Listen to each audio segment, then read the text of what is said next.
আসসালামু আলাইকুম রহমতুল্লাহ। সম্মানিত দর্শক ও শ্রোতা, ইশরাকের নামাজ খুব গুরুত্বপূর্ণ একটি নামাজ।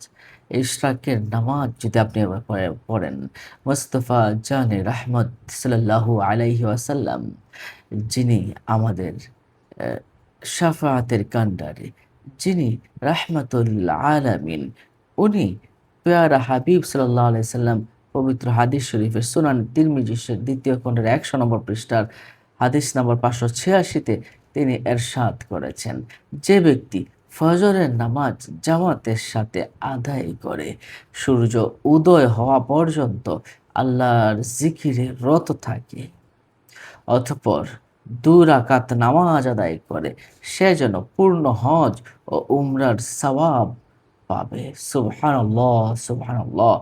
এই ২ রাকাত নামাজকেই আমরা এশরাকের নামাজ বলে থাকি। হাদিস শরীফের একটা অংশ আছে, ফজরের নামাজ ঘরে পড়ুন বা মসজিদে পড়ুন, নিজের জায়গাতেই বসে থাকবেন, আপন নামাজের স্থানেই বসে থাকবেন।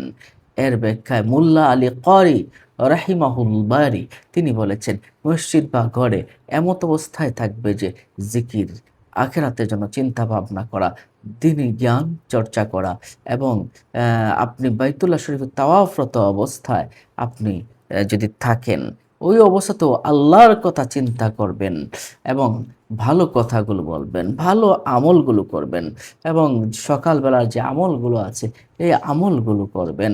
এটা দ্বারা আপনার অনেক, অনেক উপকার হবে। কেমন উপকার হবে? হাদিস শরীফে তো এসেছেই, আপনার পূর্ণ হজের সওয়াব এবং একটি পূর্ণ উমরার সওয়াব আল্লাহ সুবহানাহু ওয়া তাআলা তার আমলনামায় দিবেন। আরেকটা হাদিস শরীফ না বললেই নয়, যে ব্যক্তি ফজরের নামাজের পরে অবসর গ্রহণ করে নিজের জায়গায় বসে থাকবে, ইশরাকের নফল নামাজ ২ রাকাত আদায় করবে, শুধুমাত্র ভালো কথাগুলো বলবে, তার গুনাহ ক্ষমা করে দেওয়া হবে। যদি সমুদ্রের ফেনা পরিমাণও তার গুনাহ হয়ে থাকে। আবু দাউদ শরীফের ২য় খণ্ডের ৪১ নম্বর পৃষ্ঠার ১৩১৩ নম্বর, ১৩১৭ নম্বর হাদিস শরীফে এই হাদিসখানা এসেছে। এখন আসুন আমরা এটার ফজিলত জানলাম। এটার আপনি কখন পড়বেন? ফজরের নামাজের পরে আপনার যখন ২০ থেকে ২৫ মিনিট অতিক্রম হয়ে যাবে, ফজর সূর্য উদিত হওয়ার পরে, সূর্য উদিত হওয়ার পরে ২০-২৫ মিনিট, ২০ মিনিট হয়ে গেলেই চলবে। ২০ মিনিট অতিক্রান্ত হয়ে যাওয়ার পরে যখন, তখন থেকেই আপনার এশরাকের নামাজ শুরু হয়ে যাবে। এটা চলমান থাকবে দ্বিপ্রহর পর্যন্ত। এশরাকের নামাজ সময় থাকে, কেউ, কেউ বলেছেন চাষতের নামাজ পর্যন্ত। চাষতের নামাজ সাধারণত ৯টা, ৮টা, ৯টা থেকেই পড়া হয়। সম্মানিত দর্শক ও শ্রোতা, চাষতের নামাজ নিয়ে সামনে আমরা ইনশাল্লাহ ভিডিও দিব। দেখুন, ইশরাকের নামাজ আর নিয়ত আপনি কি করে করবেন। আপনি নিয়ত যারা আরবিতে পারেন আরবিতে পড়তে পারেন। নাওয়াইতু আন উসাল্লিয়া লিল্লাহি তাআলা রাকাআতাই সালাতিল ইশরাকি আন নাফলি মুতাওয়াজ্জিহান ইলা জিহাতিল কাবাতি শরীফাতি আল্লাহু আকবার বলে নামাজ শুরু করবেন।